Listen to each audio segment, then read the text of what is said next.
Welcome to AM. My name is Richard Conway, and this is the platform for age group multisport athletes to showcase their journeys.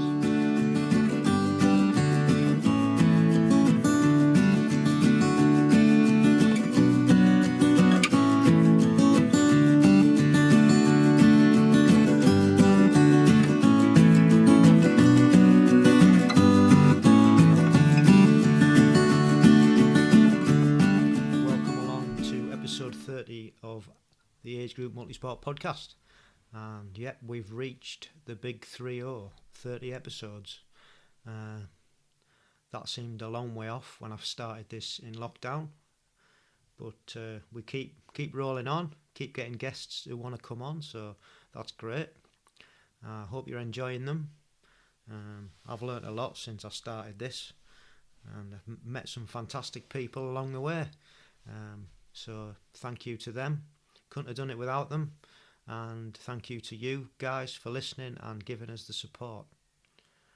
On episode 30, we have Hannah Sangan.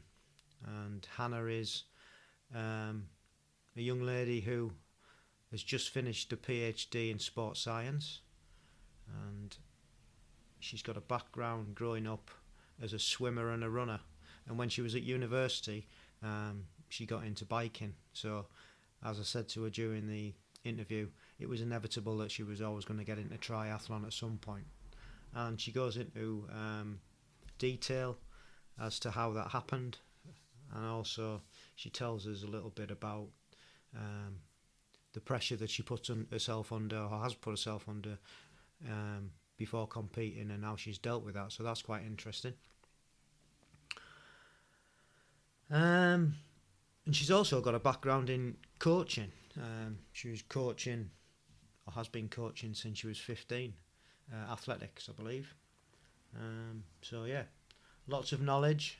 And at the end of the interview, she goes into a few bits and pieces about the sports science and what she did a PhD in, and how it can be applied to us in triathlon and multisport in general.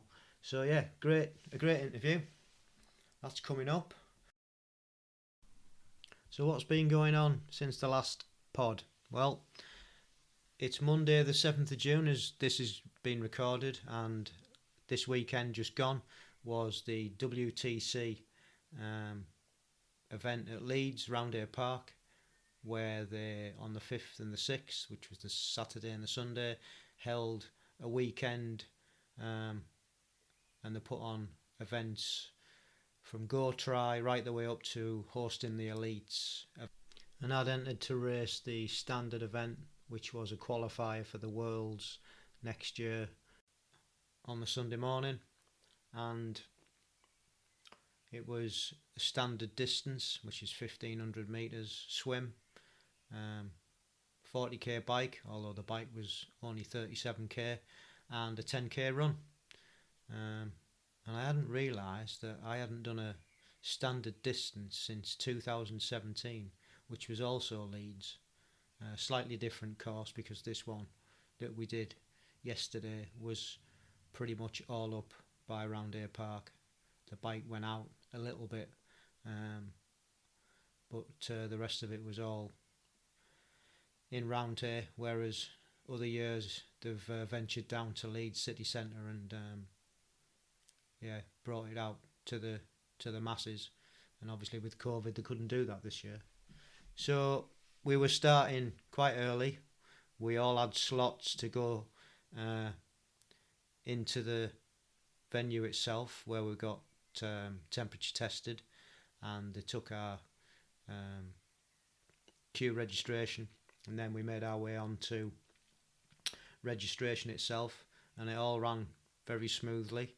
We're all socially distanced, we're all wearing our masks, and then once we'd registered and got our stickers on our helmets and our bikes, we could go down to transition and rack up. So we were racing, I think they started the first ones in at 7 o'clock. I got in about 7:36. They were setting us off two at a time at 2.5 second intervals down the ramp. which again is different to what they've done previously. It usually is a mass start, as you probably are aware.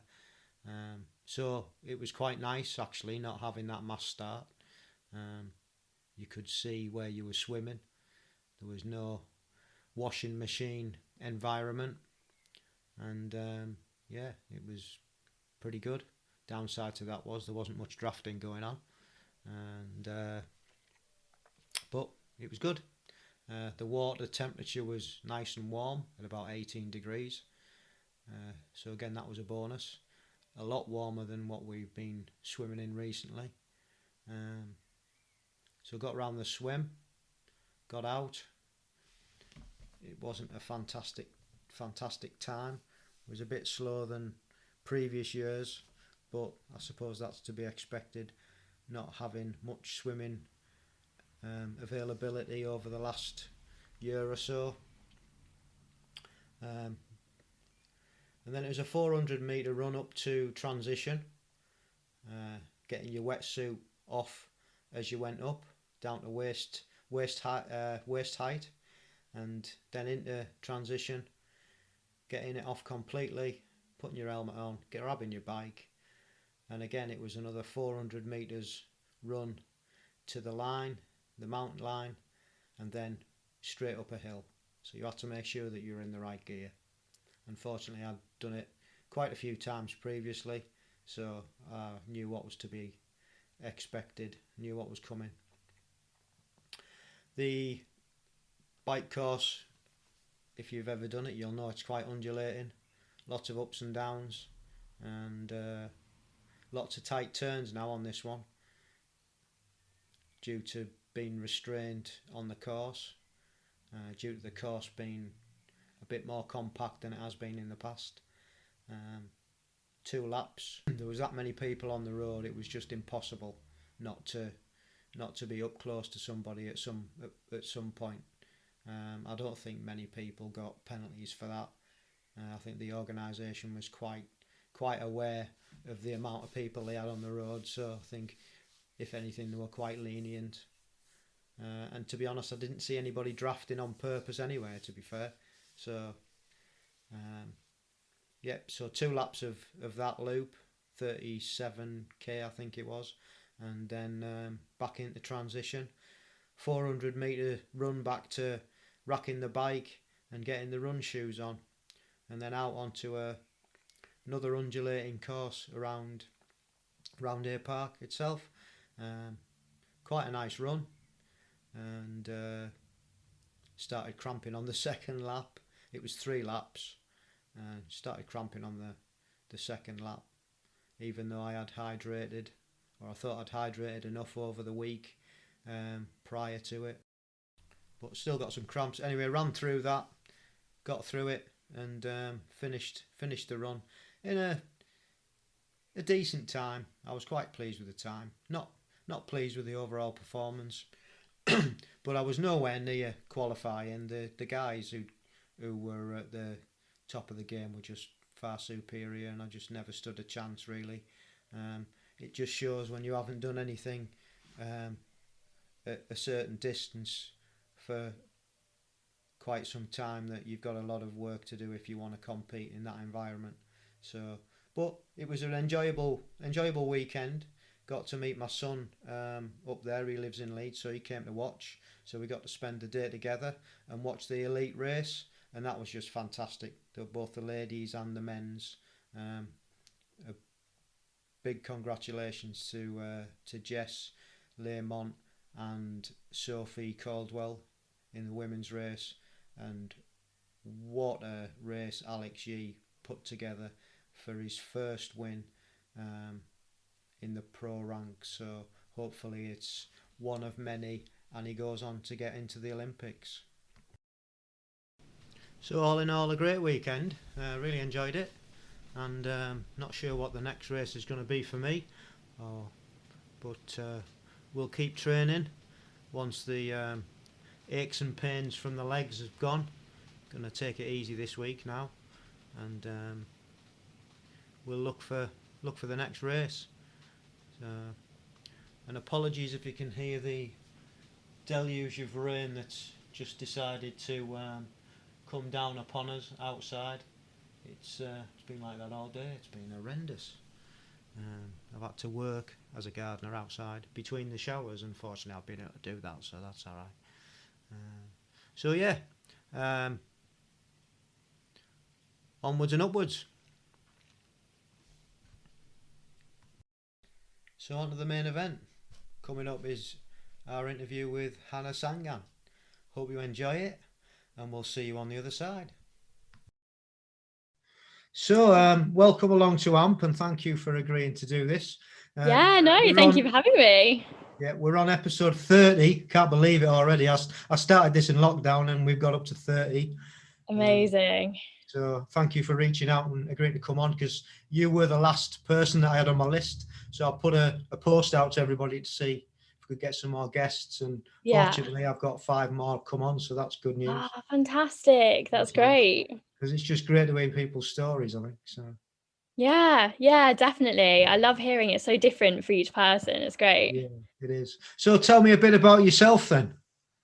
Yeah, so currently at the moment, 2 days ago, I handed in my PhD thesis, which was a long battle. I got there in the end. And what was that on? So it's on overtraining in endurance runners and looking at how we can recognize the signs early through monitoring and simple tests that recreational athletes can do, not just, having to go into a lab. What else is out there? So it was really interesting, really applied. I got to work with some incredible people, some balmy athletes. I did one study with ultramarathon athletes, and they are just another breed of athlete completely. They're incredible. So yeah, had some really, really great times with all the participants that I had. But yeah, it was a bit of a slog in the end, writing it all up. And what did you do your degree in? So I did my master's degree at Liverpool John Moores in sport physiology. Okay. And then I did my undergraduate at the University of Birmingham in sport and exercise science. Right. And what did I'm only asking these questions because I did a degree in sport science also many years ago. So we did things like exercise physiology, sports psychology, biomechanics. Was that the sort of thing that you've exactly looked at? Yeah, exactly. I think they're all pretty similar. So yeah, it's great because they give you that huge breadth of, as you say, you get to do a little bit of nutrition, a little bit of psychology, a little bit of physiology, but it was physiology that really sparked my interest. So that's why I kind of went on and did my master's in sports physiology, and I still felt like I had unanswered questions, so went on and did my PhD. Yeah. So now you're like you said, you're back at home. So what are you hoping to do? Have you got something lined up now? Yeah, I'm already in full-time work with British Cycling. Oh, cool. It's a brilliant role as a community activator. So I'm just basically getting more bums on bikes, doing everything we can through their kind of recreational programs to reach a wider audience and get more people involved in cycling, which I think is a great time to enter into the role, because there's been a huge influx of people dusting off their bikes through lockdown and getting back out there and, enjoying their local cycling routes, because it's been a bit quieter maybe with the traffic, or they've had more time because they're not rushing to work. So it's a great time to kind of take on a role like that. Yeah, and I've loved it so far. Excellent. That's really good. So that's a bit of what you're doing now. So, but how did you begin sport, and what were you into when you were a kid? Yeah, always been sporty. Not necessarily brilliant at it, but always enjoyed it. So we started off. I've got an older sister, swimming, and I remember very early on sitting and waiting by a hot poolside just watching her train with the club and being so eager and really, really wanting to go and join in. And I think I joined in pretty much as early as they would take me. My mum kind of asked, like, how young do you take them? Can we get Hannah involved? So yeah, I did that and raced as soon as they would let me as well, and kind of carried on that swimming. So swimming was always there. And at school I had loads of opportunities to try a range of sport, and PE was always the best lesson for me. I absolutely loved it. So I was always doing loads and loads of sport. And I think I got my first kind of taste of running and athletics really not until kind of senior school. And I absolutely loved it. I think probably the swimming training made me have a natural edge on everybody else, just because I'd had that conditioning from such an early age. But I really loved it. So then I had that kind of difficult decision, because swimming was wanting me to go in before school, because I'd got to kind of county level and they were pushing me towards national. So it was more training hours and it was a bit of a drive away from my parents. And I really liked my athletics as well. And I had a new group of friends there. It was a little bit more relaxed. So I made the jump really, and I kind of decided to ditch the swimming and go on to running. So I kept that up for a little while. Really, I think until probably what resonates with most people is kind of sixth form and exam pressures and social pressures to go out at the weekends, and you don't really. I did drop off from sport a little bit, I think, between that kind of 17, 18 years of age, but put it all into my academics, and I really, really enjoyed my my physical education still. So I still enjoyed kind of reading about sport and learning about sport. So I think I kind of deferred that energy into the book side of things, which I don't know, may have served me well in the end.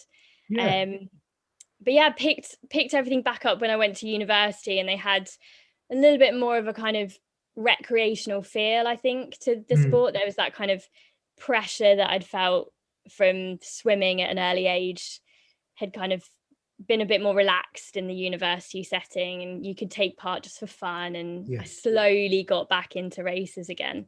And did it. That's where I started cycling as well. So started cycling a bit with the university team. I mean, I've had quite a few guys who've been on, and they've been swimming for clubs and county and nationals, and it's you know, you're swimming twice. Did you swim twice a day at some point, morning and evening? Exactly. It is. It's a big thing, and the drop off at some point in swimming must be massive, absolutely massive. Because like you either get burnt out, or not you got burnt out, but they get burnt out, or they just get sick of it and want to try other things, because it is such a commitment, isn't it? Absolutely. And I think I've seen it as well. So more recently, I've worked with a fantastic swimming club down near Kent when I was doing my PhD, and I was supporting them with kind of sport science and testing. But even from such an early age, you know, they were asking for that kind of additional support, and it really is a very pressure-filled environment. And I think they are very much still in a kind of old school thinking of more is better, and let's get more training hours. And some of these kids were training until kind of like 9 or 10 o'clock at night, just because there isn't the pool time either. So I think that it's a sport that I think a lot of people end up burning out in, as you say. But maybe what a great I was just going to say, what a great sort of environment to come through for triathlon and aquathon and things, to have that base. You know, I would have died for that when I was, you know, being a kid and having that ability and that technique, because that'll never go. You'll always have that. You'll always be ahead of the pack in the swimming if you've had such a swimming background, won't you? Absolutely. I'm so grateful for that opportunity. I think definitely from coaching experience, you can tell those athletes that haven't had that swimming background and have to work so hard on their swim. And it's so difficult, isn't it? It must be so difficult to pick up that technique at a later age, when you haven't maybe got the flexibility or range of movement that you would have had when you were younger, and to get that feel for the water. So yeah, I am forever grateful for my parents pushing me into swimming at an early age. I think it was just hold on. You'll never lose it, but just hold on to it and embrace it, and as I'm sure you are doing. So yeah, that's really good. So how you got into the running side of things, and how did that develop? Yeah, I think, as I say, I wasn't brilliant at it. I kind of reached county level, barely, kind of scraping through. And what events were those? So that was for cross country. Right. Yeah, for cross country. So I always did the summer season at the track as well, and loved doing the 1500 and 800. And it's funny because we always had to do a field event as well. Right. And I'm tiny, like shortest kid. I really didn't grow at all, and I couldn't think really of any field events that would be a strength to me at all.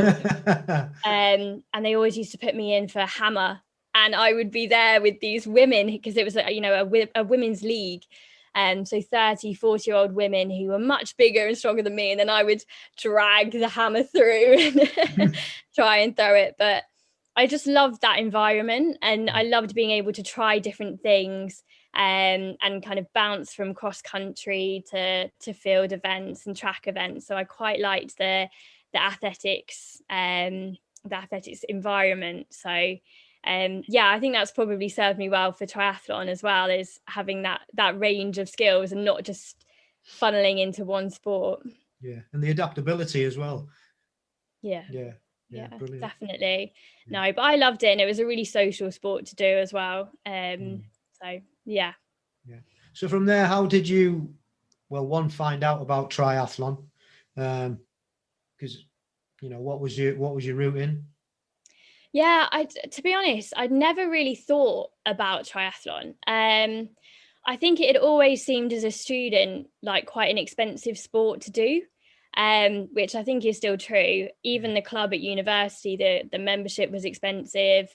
I didn't have a wetsuit, and everything seemed a little bit out of my reach as a student. And then when I did my PhD, I had a kind of job. I had a little bit more money coming in. And there was a local triathlon club that I was able to join. So signed up and went to my first session and absolutely loved it. They had a really good swim program and track sessions and cycling sessions as well. They are just situated in a really great environment down in Kent. That there's loads of opportunity. So yeah, I just loved it, and I think it was being able to have a little bit of everything, like have all my cake and eat it. So I got to do the swimming again, which I hadn't done for a while.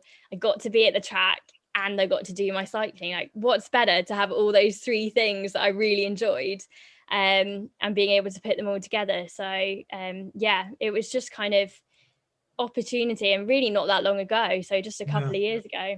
Was it really? Yeah. So, but how did you find out about triathlon?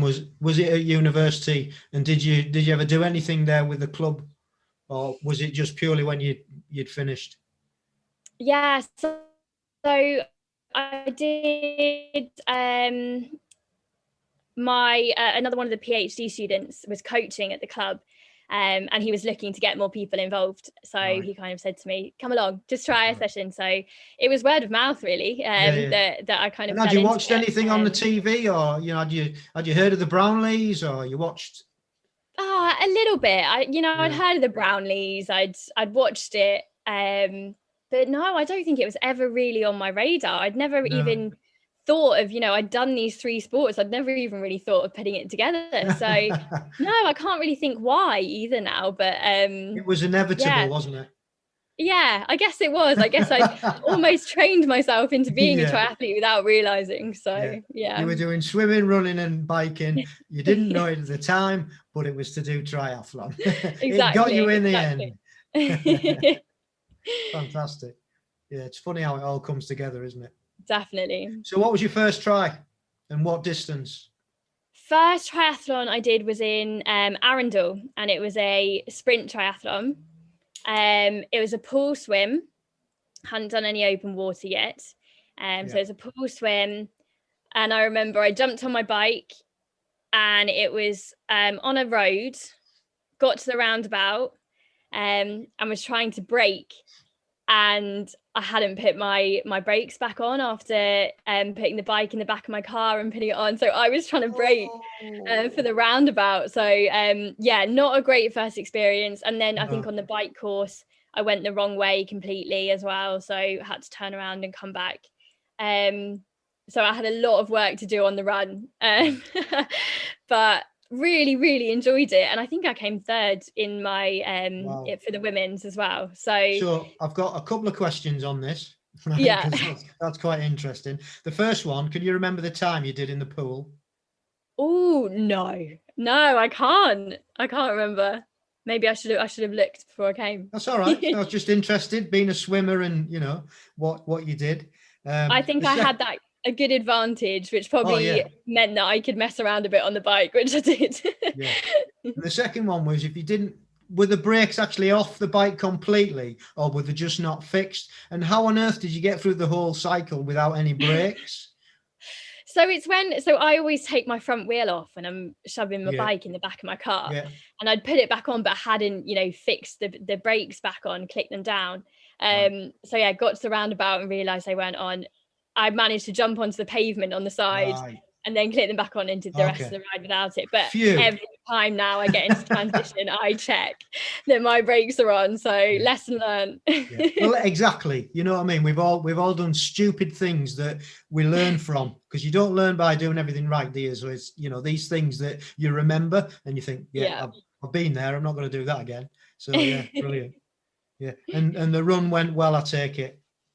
Yeah, I loved the run. And I have always weirdly loved that jelly leg feeling that you get. I feel like that first kilometer, I don't know, I really enjoy it. I think everyone else hates that jelly leg feeling, but I don't know, it's almost like an out of body experience, isn't it? Exactly. That is exactly it. Yeah. Yeah, I agree. Totally agree with that. So after you'd completed that, you'd got the bug, obviously. What was next? Yeah, I think I did a couple more, really just local ones.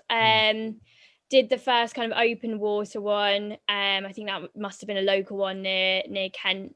And I think from the club that I was in, Medway Triathlon Club, they had a couple of age groupers, and I started asking the questions about what it was, what it meant, because it's not something that's really, I don't know, is relatable to any other sport. I don't think any other sport really has that kind of age group opportunity. So learned about that, and kind of started asking the questions, how can I qualify, and realized that for the aquathon, which probably was better suited for me because my bike was probably my weakest point, you just needed to submit some times and then see if you qualified. So I did that, and managed to qualify for my age group for the Worlds in Pontevedra. Where was that?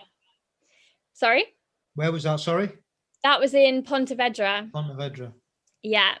And went along to that and absolutely loved it.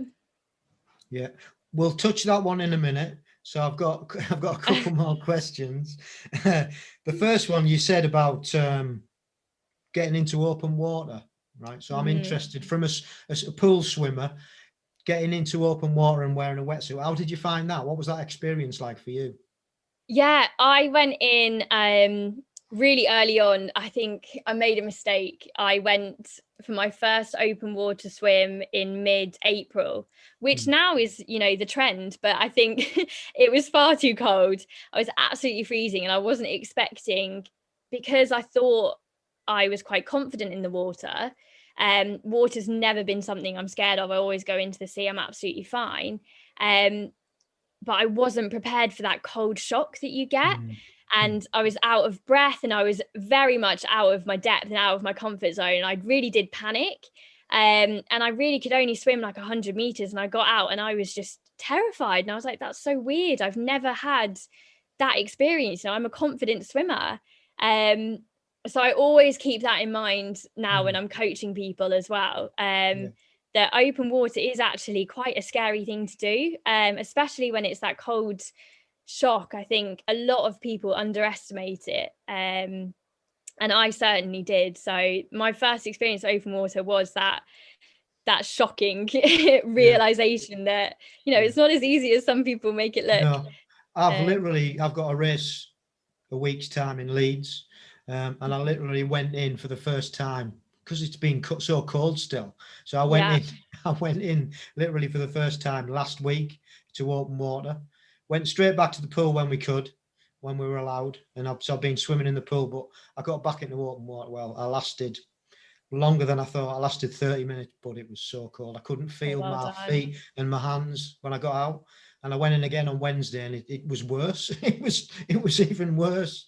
So I don't know how I'm going to fare at Leeds when I get. I don't know how I'm going to, because I couldn't feel my feet or my hands. So I don't know how I'm going to work on the bike when I get there. But it'll be what it'll be. So yeah, if you haven't experienced it, it's a real shock. So another question, bearing in mind you're coaching people as well, what would you tell people? What advice would you give them, or what advice do you give them when they're going to go into open water for the first time and experience what you experience and what we all do? Exactly. I think the best piece of advice I can give to someone is you are in control. I think often once you get that first 30 seconds, which is hard to avoid, it's part of your physiology that you'll start to have that kind of panic and stress response, where you're kind of gasping, is just to remember that you are in control. You are in control of your body. And it's up to you to then, after that initial reaction, which, isn't necessarily in your control, after that, you are in control of your breathing. You are in control of what your body does, and not to feel panicked.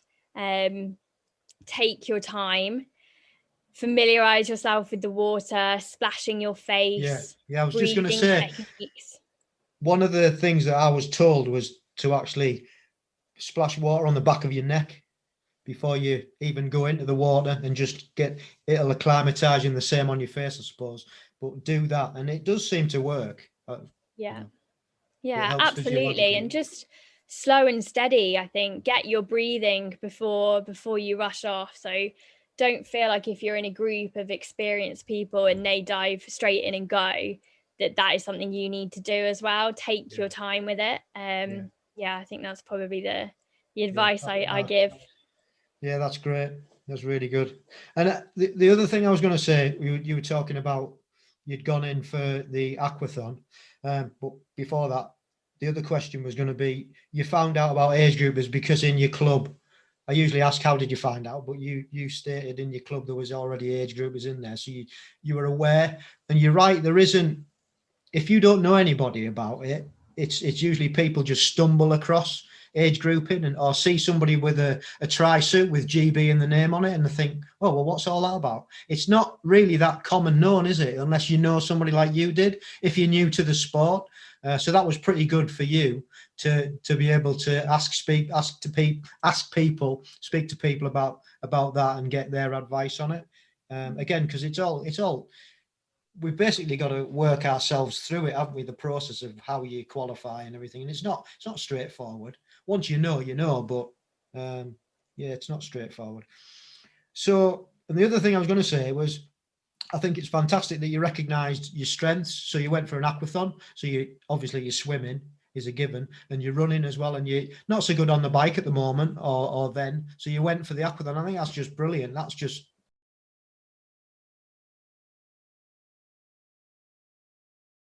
so much knowledge of yourself, isn't it, that and you use that to your advantage, and it's well done to you for that. But yeah, those were the points that I wanted to make. So you really enjoyed Pontevedra, and how did you get on your first race? Yeah, I loved it. So I hadn't done much open water swimming before, and I certainly hadn't done a mass start like that before. And I was very, very nervous. I am a bit of a perfectionist. I put a hell of a lot of pressure on myself. I think my parents and my family never put any pressure on me to do well in anything really. They love that I just take part, but I put a hell of a lot of pressure on myself in kind of all walks of my life. And I had a brilliant swimming coach, Barry, who coaches at Medway Tri, and he recognized in training that I was getting really stressed out, really caught up in the pool, really panicky. And he took me aside one session and just gave me a bit of a pep talk, and talked me through some psychological strategies to help when I got to the competition, when I was training. A lot of it was self-talk.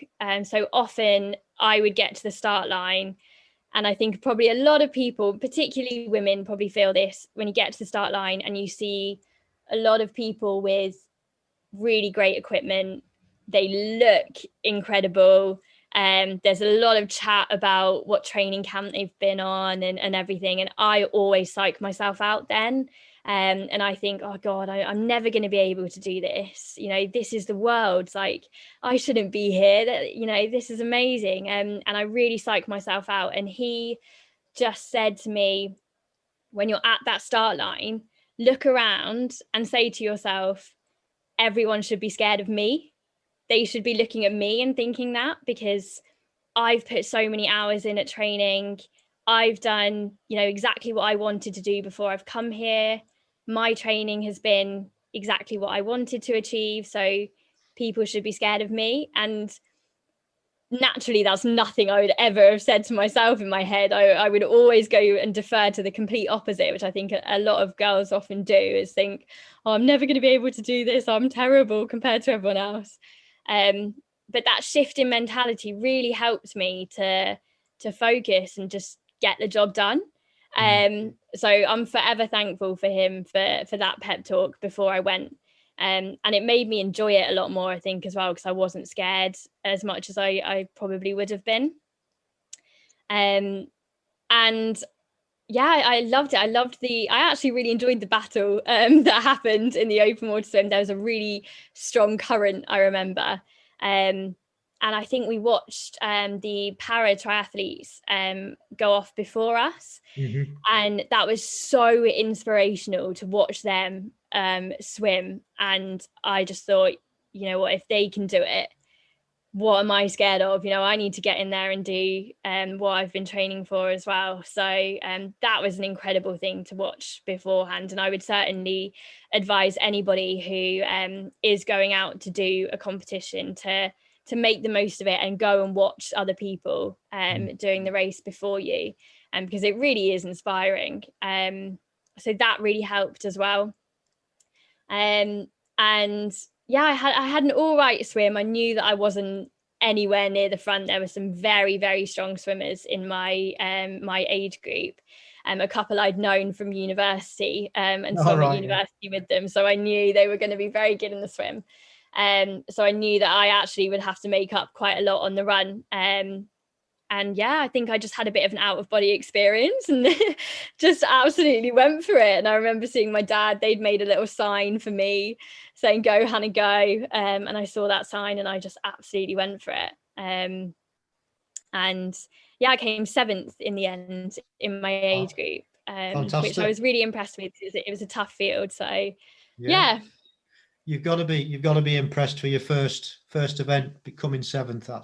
That's really well done. Well done. Yeah, thank you. Yeah, and yeah, you're right about well, you're right on a number of things that you've just said there. But the things I pick out about being inspired by other people. I was doing Redcar a few years back, and the weather was absolutely horrible, and it was a sea swim, and I was there with a club mate who's 74. And we were stood on the side, and they nearly cancelled the swim, and we were stood on the side hoping that they were going to cancel the swim. And then the next thing we know, you've got all these ladies gone into the water, and we're like, wow, well, if they're going to do it, we're going to do it as well, So being inspired by watching other people going is bang on, absolutely.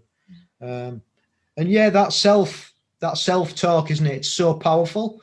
We are our thoughts, aren't we? So that, big up to Barry for giving you that talk and pulling you aside, and because it's so strong. I mean, the older I get, the more I realize that actually what I think, it's what I think. It's not what, it doesn't matter what anybody else thinks. It's what I think that counts. That's going to make me feel the way I feel. And that's so powerful. So yeah, I mean, you can continue doing that within your racing, and talk yourself up rather than talking yourself out of it. It's marvelous. So well done on all those points that you've brought out there. Really important.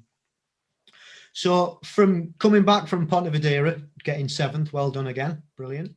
What was the next step? What did you want to do next? Oh, I just absolutely got the bug then. But I think watching the full triathlon at the Pontevedra in the standard distance and the sprint distance, I really wanted to get kind of qualification for either a sprint or a standard. I wasn't too sure what I would be better at. So I had a go. I did the Windsor triathlon, which is brilliant. I would recommend that to anybody. Really, really well organized event, and lovely scenery. Bit of a hill, but very good. So I did that. I did the standard and came 3rd in my age group, and kind of decided that maybe standard is where I should go from here on. And that was only 2 years ago, so I managed to fit that in, and then had a really good kind of winter's training. Was really looking forward to 2020 racing, as I'm sure many people were. Yeah. And I had been very, very fortunate that after qualifying for age group, my university had put me on their sports scholarship scheme. Okay. Which I was so grateful for. They helped with strength and conditioning. I got lessons with that, and they helped some of my funding. So I was in a great position to be able to race in 2020. And yeah, didn't happen, unfortunately. No. The rest is history, as they say. Definitely. Yeah. And I think I really struggled with that, actually, not having the races, because I'm definitely a goal focused person when it comes to training. I like having something to aim for, and I love competing and the adrenaline I get from that. So yeah, I definitely found that difficult this summer. But yeah, I've entered in my times to be able to qualify, and I have qualified for the sprint for the Europeans in Valencia this year. So yeah, see you there. Yes, good. Yeah, how are you finding it, knowing that you've got something coming up, but it might or might not happen? Are you finding it difficult with training? No, I'm train driven anyway. That's what I do. It's what, whether I didn't have anything to race a goal makes no difference. I'll still go out and bike and run, definitely swim. I wouldn't be bothered probably getting in the open water, but I would pool swim with the club. So I'm train focused, and just what we do. Both myself and my wife do it. So it's part of what we do. So it's not really an issue. It's disappointing that we can't, like I'd qualified for Targu, Almere and Valencia this year. Targu's written off till next year now. So we've got Almere, and we've just had an email through, not sure whether that's going to take place or not. So it is what it is, isn't it? There's no point, and you just gotta keep in. As I always say at the end of the show, enjoy the process. That's it. Yeah. And if we race, then it's a bonus, and if we don't, then it'll be the year after, and we've just got to take it like that. That's my outlook on it. Because what's the point of beating yourself up, really? Definitely. No, definitely. I think that's certainly something we've all had to learn, whether we wanted to or not, this year. I'm currently coaching a brilliant athlete. He had an ambition to do a marathon in each of the 4 poles. Right. So he was doing the North and the South Pole, the Red Sea, and then Everest. So sort of latitude wise, all of them. And they all got cancelled. And we'd done most recently his one to Everest got cancelled, and we'd been through 12 weeks of altitude training, quite intense training for it, in the snow and the wind and the rain, and he got the message only really 2 weeks before he was going to go out that it wasn't going ahead. And I've learned so much from him in the way that he has dealt with that disappointment. Because, you know, in all honesty, I probably would have thrown all my toys out the pram and been really upset. But he pretty much a couple of days afterwards sent me an email with, you know, a list of skills that he wanted to train. So we'd been so focused on his performance and his aerobic conditioning for Everest, and he's now come back with me with a list of things for his running technique. You know, he really wants to get parts of his nutrition sorted.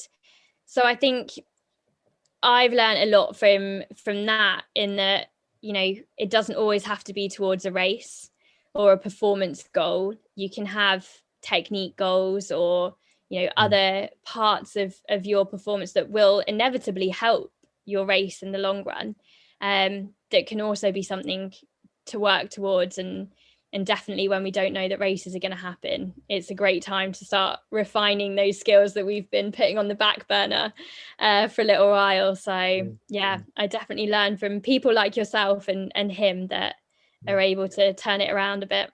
I think in my take on it all, and I'm a lot older than you, obviously, is, well, all right, maybe a little bit, no, a lot older than you, is that I'm in it for a longevity race. Does that make sense? So I've hit 53, nearly 54 this year. And so for me, it's how long can I go? That's the race. Everything else is a bonus. Racing's a bonus, but it's the longevity. But not only living longer, but having a good lifestyle to go with it. So being there mentally, physically, you know, at whatever age, because otherwise there's just no fun. I'm a gardener and I work with a lot of old people, and it's so sad. It is so sad. And I saw both my parents go the same way, and it's not a trip that you want to go down, not a road you want to go down. So that for me is the, you know, and people won't appreciate that until you get to, you know, a certain age. I wouldn't expect you to appreciate that at your young age yet, and nor should you. You've got your whole life in front of you. But for me, it's that's the race, that's the goal. So yeah, I can appreciate people all have different, you know, and the race is the thing, and it is important, don't get me wrong, that's what we work towards. But I think there's more to it, the bigger picture. And he's great because he's just like channeled in, right, can't do that, fair enough, not going to beat myself up about it, because where does that get you? It's going back to those thoughts, isn't it? Those mental thoughts.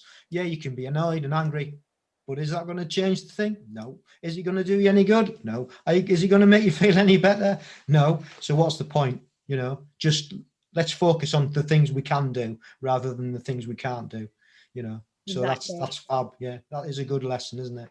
And it's working with people like these must be brilliant for you. Yeah, absolutely. I learn so much from all the people that I coach. I think I'm so fortunate to be able to coach. I think it's a brilliant thing to be able to do, because you get to know people so well, because it isn't just the training you're doing. You do become a bit of a life coach for them as well. As you say, it is more about the whole process. And yeah, I learned so much. And long may it continue, eh? Yeah, definitely. We're always learning, aren't we? It doesn't matter what age you get, we're always learning. Every day's a school day. And I think if you can soak it up, it's more the better. So yeah, definitely. Brilliant. So that's the GB. So we'll go on to the generic questions that I always ask. What advice would you give to anybody wanting to start triathlon, or anybody who wants to qualify for GB? Good question. Actually, I think it ties in quite well with what you were just saying, is that think about the longer term goal. And I think a lot of age groupers are maybe falling into the trap of training too hard too quick, and inevitably working their way to a bit of burnout, and looking for that training that is what I call high risk but high reward. So it's those sort of, from January, I think a lot of people think, booking my first triathlon, I've got a couple of months to do it, but I've mainly, only got 5 hours a week to train. So all of their training is done really high intensity. They're really going for it, really put their heart and soul into it. But it's that training that is high intensity, that is high rewards for a certain amount of time, but then high risk. So although you're getting that stimulus for adaptation, and you will see that you're getting quicker and getting faster quickly, it's also a really high stimulus for systemic stress.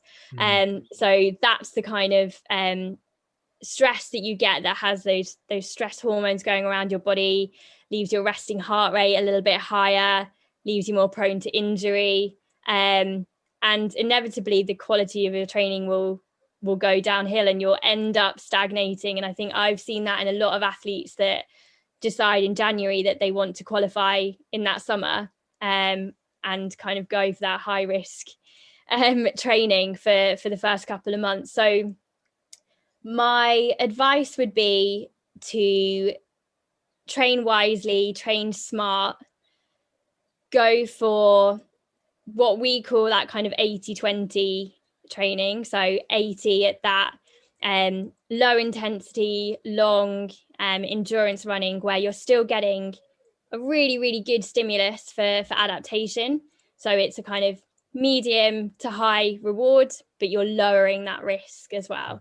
And then add in those couple of sessions where on a weekday you've maybe only got 1 hour or half an hour even before you need to jump onto your laptop, and do those high intensity sessions then.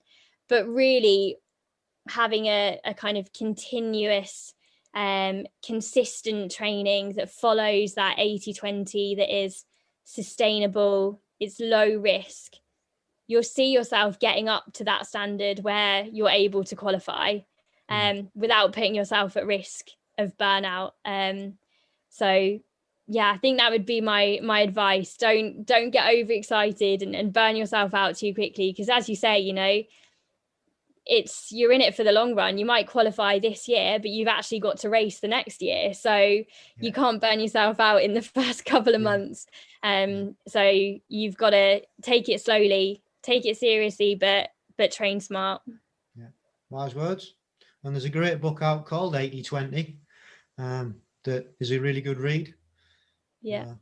Worth a look for anybody who wants to follow your lead there. So can't remember the author, but good book. Yep, fantastic. Great advice. Okay, next one is, what's your favourite bit of kit?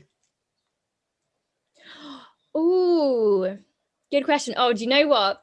I recently borrowed my friend's neoprene socks for open water swimming, and they are an absolute game changer. So I would recommend that to anybody who's either doing open water for the first time, or is like we're having to at the moment, battle through those cold conditions in open water. I'm just going to make a note of that. Neoprene socks. I wish I had a pair. Yeah, invest. Yeah, that's a first on the podcast that somebody's actually said, because normally it's the bike or me trainers or whatever. So that's a first. So long-term and short-term goals. Oh, short-term. I really want to focus on getting better on the bike. I'm doing that by entering some crit races and time trials this year, which I've not done before, but obviously working for British Cycling, I've been convinced to do some British cycling races. So I'm hoping that will really help. So short-term goal is that getting the bike back up. And I think that should help with bike handling skills and things as well, definitely being part of those crit races. Definitely. Long term, I think I still need to work a little bit on psychology, and I definitely want to do a little bit more reading around it, and learning how to be in a really good place when you get to the race, because I think we all do so much great training, and then often what happens with me is it just falls apart at the start line and everything kind of goes to pop. So I'd love to learn more about that and kind of actually practice what I'm reading, and get better psychologically, which might take a bit of time. Yeah, well, it's like everything, isn't it? You've got to train your mind. Like you've got to, it's almost like another discipline. Yeah, just at the bottom of your first email, you were talking about a range of topics associated with sports science and women in sport and coaching. So have you got anything that you do want to, talk about, anything that you want to discuss that might help people? Yeah, definitely. I think probably what I can talk about is a little bit around what my research has been in. So my research is, as I said, quite applied. So I've always very much been interested in monitoring training and monitoring overtraining, and I think it's probably something that a lot of age groupers, as we've said, fall into the trap of overtraining and more hours and training harder, and not knowing when to push and when to pull back. So a lot of my research has been about ways that recreational athletes, so not necessarily having to go into a lab, can work out when to push and when to pull back. So a couple of really simple things that I've seen to work really, really well through my research is really simple measures such as daily resting heart rate. So best way of monitoring your resting heart rate, I know that a lot of Garmin's will do it kind of throughout the day on your wristwatch. But really the best thing to do if you have the money, if you can invest in a Bluetooth chest strap instead, and use the chest strap. And the best way to do it is to just record it as soon as you get up in the morning, have your chest strap by your bed, put it on, and just lay for 2 minutes and record your resting heart rate. And there's a couple of really good apps that you can get, like Elite Heart Rate Variability, which will also tell you your heart rate variability alongside your resting heart rate. Those two measures are really good, and we found in our research, so I monitored ultra marathon athletes, so they did an ultra marathon and then I monitored their resting heart rate in the days afterwards, and for 3 days afterwards they had a raised resting heart rate in the morning, so a higher resting heart rate, because of that, what we call acute stress, so that stress of competing, and the long time of the race that they were at a high heart rate. So it took them 3 days for their resting heart rate to go back down to normal. So it's a really, really sensitive measure. And after that 3 days, we measured their performance alongside it, and their performance got back to normal as well. So it's a really sensitive measure to use. So a higher heart rate can show that you're under that acute stress. So you might want to measure that maybe after you've done a race and you're wanting to know when to get back into your training again. On the flip side, a lower resting heart rate, so a really low resting heart rate. So what are we talking about, low? So compared to your normal, normally with heart rate monitors, the error in the measurement, so the kind of daily fluctuation that you would naturally get, is around 3 beats. So if anything is around 3 beats from what you would consider normal, I wouldn't be too concerned about it. If it gets above that, so hitting kind of 5 beats to 6 beats difference, then that's when you should start waving a little flag.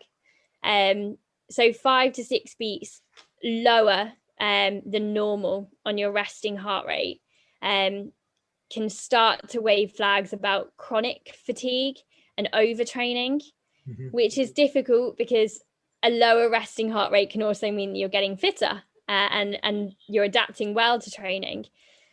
But if it's coming alongside those feelings of tiredness, low mood, you're feeling like you're not training very well. I think a lot of us get a couple of sessions where it was easy one day and quite difficult the next day.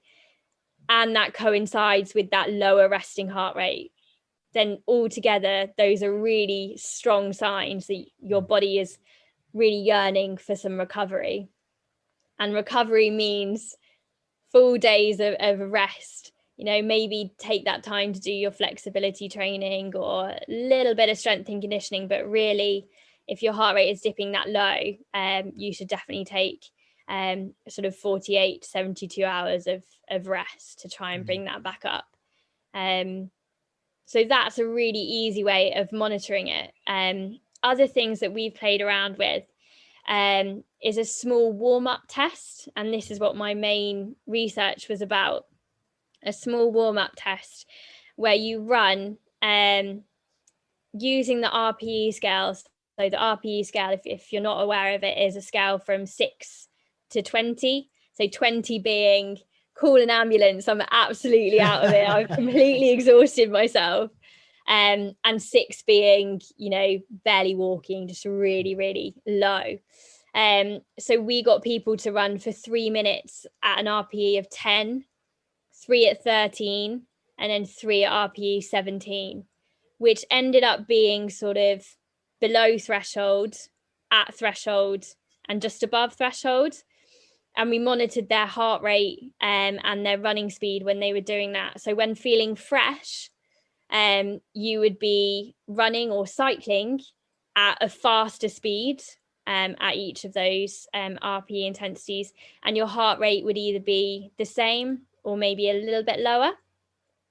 If you're feeling fatigued, you'll be going slower at each of those paces, or you might see that your heart rate is higher, so you're getting that acute fatigue, which is driving that sympathetic stress, which makes your heart rate go higher.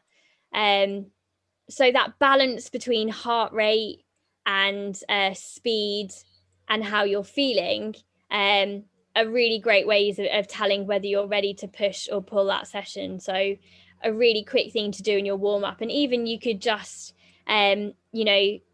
fix a power and keep that the same. So if you're jumping on your watt bike or your turbo for your warm-up, keep a really consistent warm-up. So do 3 or 5 minutes at the same power each time you warm up, and just see, is my heart rate higher today?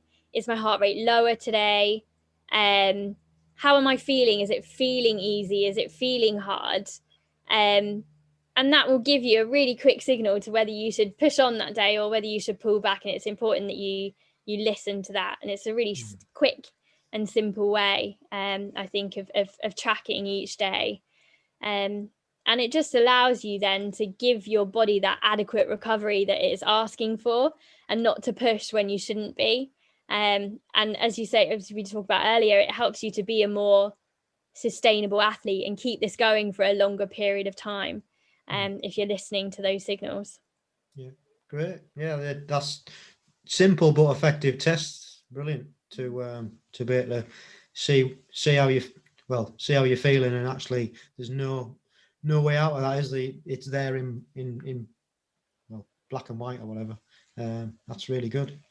Just, you mentioned the heart rate variability. I use heart rate for training every morning, and it's on the iPhone. So I just put the finger on the back of the camera and it takes a reading every morning. But how does that compare? Because that's a different reading. How does that compare with your heart rate?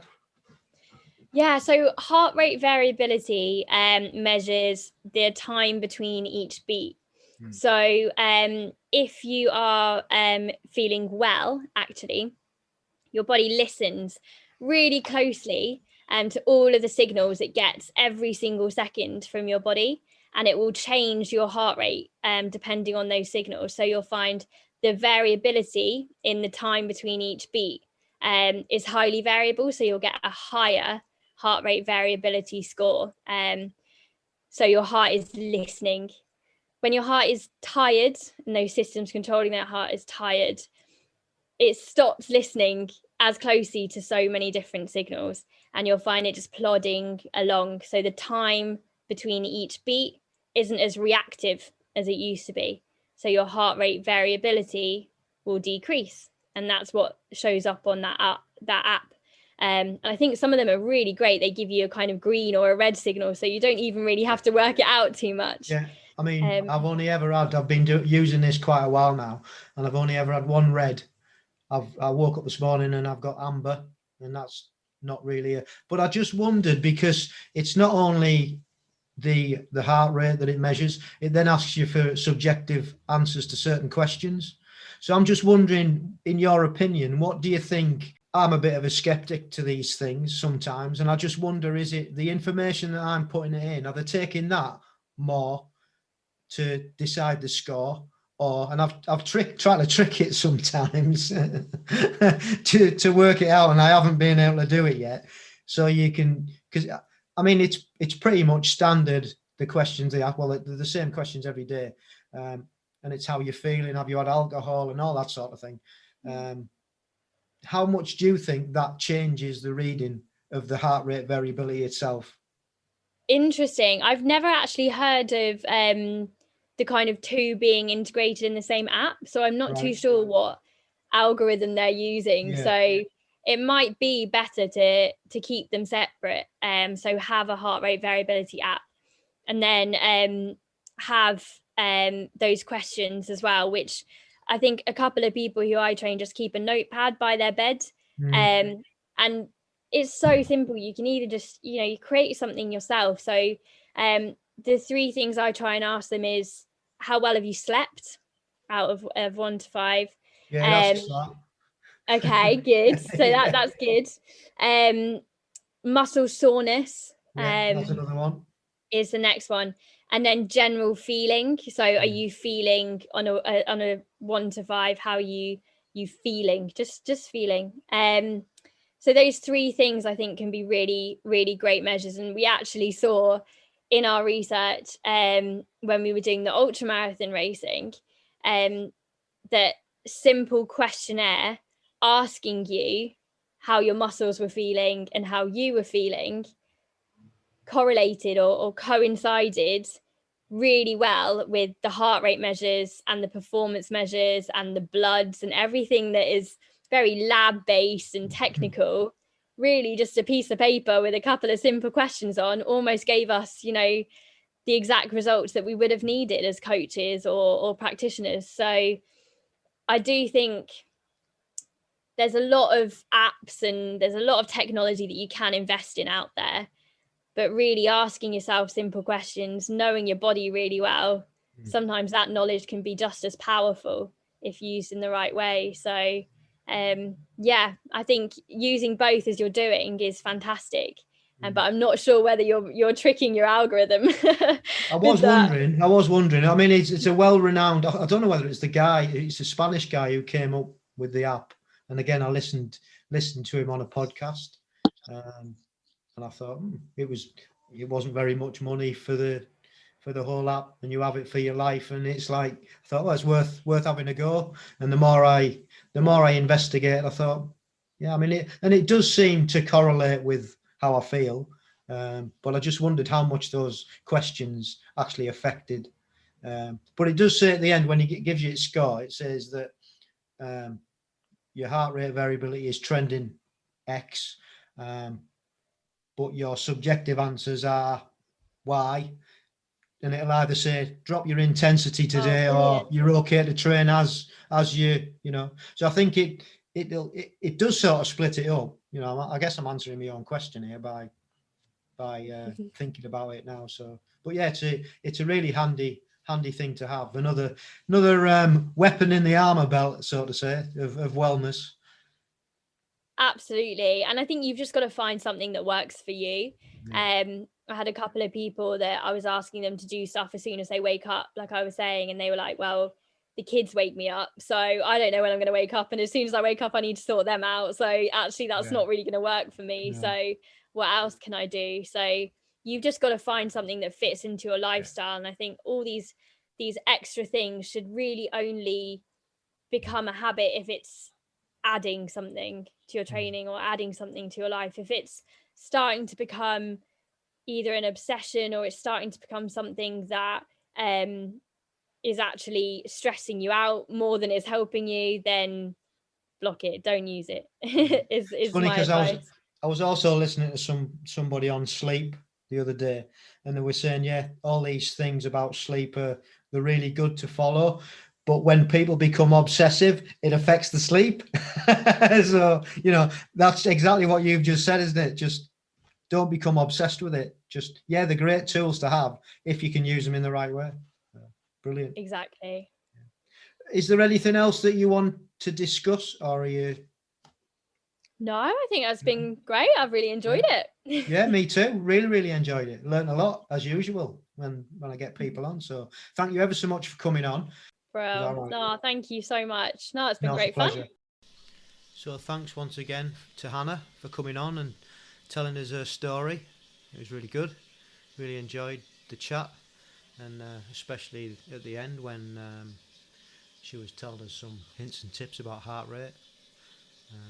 Hope you enjoyed it as well, and thank you guys for listening. And if you'd like to leave a message or rate, go over to Apple Podcast and just leave your comments and 5 stars, and that helps us reach more of our community. And if you want to get in touch, you can find us on Instagram at amp_1967. You can find us on Facebook at ampgb.